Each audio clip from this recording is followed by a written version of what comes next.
j'espère que vous allez bien. Alors aujourd'hui, comme je vous l'ai dit lors de ma précédente vidéo, que j'allais vous parler de ma nouvelle routine capillaire. Et ma nouvelle routine capillaire, tout commence au niveau, on va dire, du pré-poo. Voilà, j'ai ajouté des petites choses et j'en ai retiré d'autres. Et du coup, j'ai décidé de vous faire partager cela, vous donner mon avis parce que ça fait un petit moment que j'utilise ces produits et je vais pouvoir vous dire ce que j'en pense. Ok? Allez.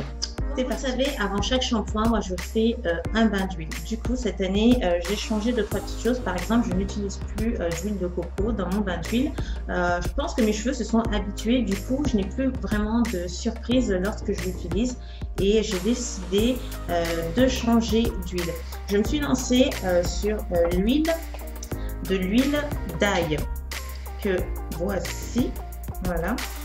Je me suis lancée dans cette huile d'ail parce qu'elle active le bulbe capillaire, elle stimule la pousse également, elle a des propriétés antiseptiques, elle aide également à lutter contre la chute des cheveux et contre les pellicules. La première fois où j'ai obtenu la bouteille dans une boutique Afro, je suis rentrée et j'ai tout de suite senti, et sincèrement, ça sent l'ail, mais quand je dis ça sent l'ail, tu cherches un peu. Ça sent l'ail, mais c'est pas si fort que ça. Donc, je suppose qu'ils l'ont extraite, mais je sais pas combien de fois. Je sais pas si tu comprends ce que je veux dire. Ça sent l'ail, mais c'est pas si fort que ça. C'est pas comme si c'était toi-même qui avais préparé. Voilà, c'était du macérat d'ail fait maison. C'est pas si fort. Du coup, ça, j'ai apprécié. Je l'ai même fait sentir à ma soeur. Non, je l'ai fait sentir directement sur ma tête. J'ai dit, est-ce que mes cheveux sentent l'ail? On m'a dit non, ça sent pas. Du coup, j'ai fait top, tu vois. Donc, je préfère ça parce que ma soeur qui m'a raconté cette histoire où des fois, elle va faire des brushings à certaines et que tu as des vapeurs comme ça d'ail qui sort et quand elle leur pose la question, elles disent ouais, c'est un soin de macérat que j'ai fait, mais il y a plusieurs semaines maintenant, tu vois.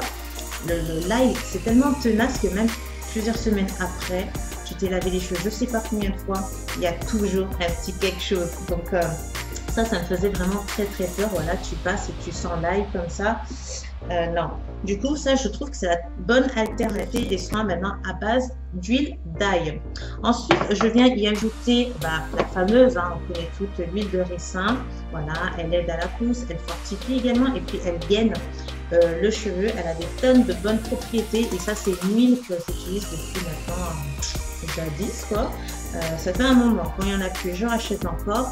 Maintenant, je fais huile d'ail, huile de ricin et je viens y ajouter également de l'huile d'olive pour ses propriétés également adoucissantes. J'ai un cheveu qui a tendance à être un peu sec, du coup j'ai vraiment tout misé sur la douceur.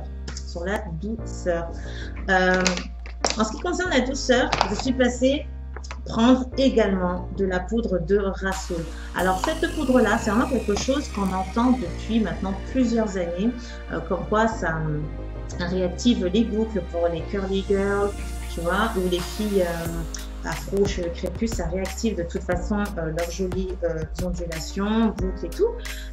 Moi j'ai un cheveu défrisé, donc ça m'a pas ondulé quoi que ce soit, mais la poudre de Rassoul, cette argile qui vient du Maroc, a des propriétés lavantes. C'est un produit 100% naturel et du coup je me suis dit ça peut être super également pour gagner en douceur parce que oui, elle a également des propriétés adoucissantes, elle aide également à disons activer la pousse. Là je suis pas trop sûre pour la pousse, mais en tout cas en ce qui concerne le bien-être du cheveu, apporter de la douceur, ça c'est vrai.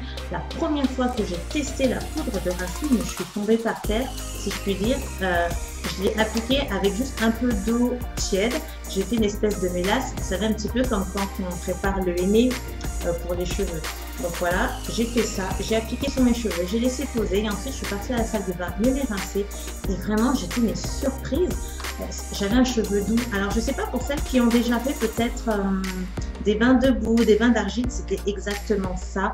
Mes cheveux étaient tout doux, tout lisses, tout raides. J'avais pas besoin de me les démêler à fond, tu vois. C'était super, ils étaient doux. J'ai fait non mais ça va rentrer dans ma routine. Du coup ça j'en mets dans mon bain d'huile. Donc voilà, je viens mettre les différentes huiles et je viens ajouter de la poudre de Rassoul du Maroc. Ensuite, dans mon bain d'huile, je viens y ajouter du gel d'aloe vera. Voilà. Du gel d'aloe vera. Alors, vous connaissez, hein, pour la plupart, je pense, ses vertus. Moi, je suis une grande feignasse, hein. Du coup, j'ai pas été chercher carrément, vous savez, la branche, si je peux appeler ça comme ça, au supermarché du coin, l'ouvrir, machiner et tout.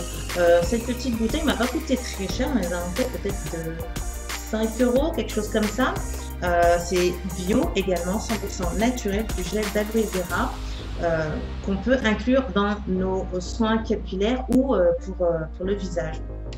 Ceci, c'est vraiment le gel d'aloe vera a comme vertu d'hydrater, de retenir en fait l'hydratation. Vous voyez, elle est également adoucissante.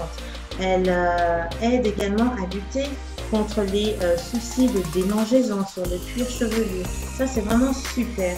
Et je me suis dit, un produit 2 en 1, un produit que tu peux utiliser soit sur les cheveux, soit sur le visage, ça aussi j'adore. Et puis c'est du bio, donc j'ai rien à craindre. Ça, c'est le gel d'aloe vera, tu peux l'utiliser, comme je te l'ai dit, pour retenir ton hydratation. Donc regarde, tu as fini ton shampoing, tu as fait ton dernier rinçage à l'eau froide, bien sûr, ou tiède, mais très très tiède.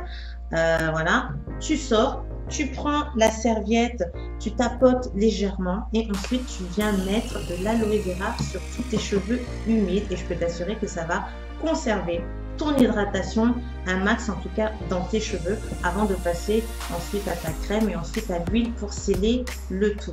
Donc ça c'est super, c'est un produit que tu peux utiliser sur le visage ou alors sur les cheveux. Il est bio 100%, ça c'est vraiment super. Y ajouter quelques gouttes d'huile essentielle de menthe poivrée de la gamme Alepia. Sachez que tout ce que je vous ai montré, je vous mettrai le lien comme d'habitude, hein, les filles, dans la barre d'infos. Voilà, et vous pourrez avoir le lien également pour vous procurer tous ces petits produits. Alors, l'huile essentielle de menthe poivrée, elle booste la pousse des cheveux en stimulant la circulation sanguine. Ça, vous le savez, avant, je mettais quelques gouttes d'huile essentielle dans mon huile de ricin, directement dans la bouteille, je mélangeais et du coup, j'avais une huile de ricin qui sentait la menthe et je l'appliquais sur mon cuir chevelu. Là, je ne l'ai pas fait, sachant que je vais mettre directement quelques gouttes essentielles directement dans mon mélange. Voilà. Mais vous pouvez également le faire, hein, si vous voulez. Donc quelques gouttes d'huile essentielle là-dedans. Je crois que je l'avais fait également avec mon huile de moutarde. Voilà. Ça stimule la pousse. Donc on ne trouve jamais sans l'huile essentielle de menthe poivrée. Voilà. Je pense vous avoir parlé de tous les produits. Si jamais vous avez des questions, comme d'habitude, n'hésitez surtout pas à me les poser dans les commentaires. Je me ferai une joie d'y répondre, hein, comme d'habitude. Et puis, voilà. Je vous laisse maintenant avec la vidéo où je vais vous montrer comment je mélange le tout et comment je l'applique sur mes cheveux. À la fin de tout cela, lorsque j'ai posé mon bain d'huile, je laisse poser environ 2 heures maximum. Ensuite, je vais au rinçage et je passe directement au conditionneur. Je ne vais pas utiliser de shampoing, de second shampoing. Non, il y a le Rassoul qui sert de shampoing apaisant. Enfin, voilà, comme je vous l'ai expliqué, c'est un super soin. Pour moi, il fait 2 ans là, quoi. Donc, je le mets dans mon mélange et puis je n'ai pas besoin de shampoing à la suite. Donc, je passe directement au conditionneur, ensuite à ma kératine. Après, je rince et je viens mettre soit de l'aloe vera, ensuite ma crème et je scelle le tout avec de l'huile ou alors ta crème et tu scelles le tout. Enfin, ça c'est toi qui vois. Mais bon, moi c'est ce que je fais actuellement. Donc, chaque semaine, je fais cela. Chaque semaine, il y a le Rassoul dans mes mélanges. Voilà. Ok? Donc, je te laisse continuer la vidéo. J'espère que ça t'aura plu. Et puis, n'hésite surtout pas à partager, à liker, à laisser des commentaires hein, si tu le souhaites également. Et puis, je te fais des tas de bisous et je te dis à très très bientôt. J'espère. Ciao.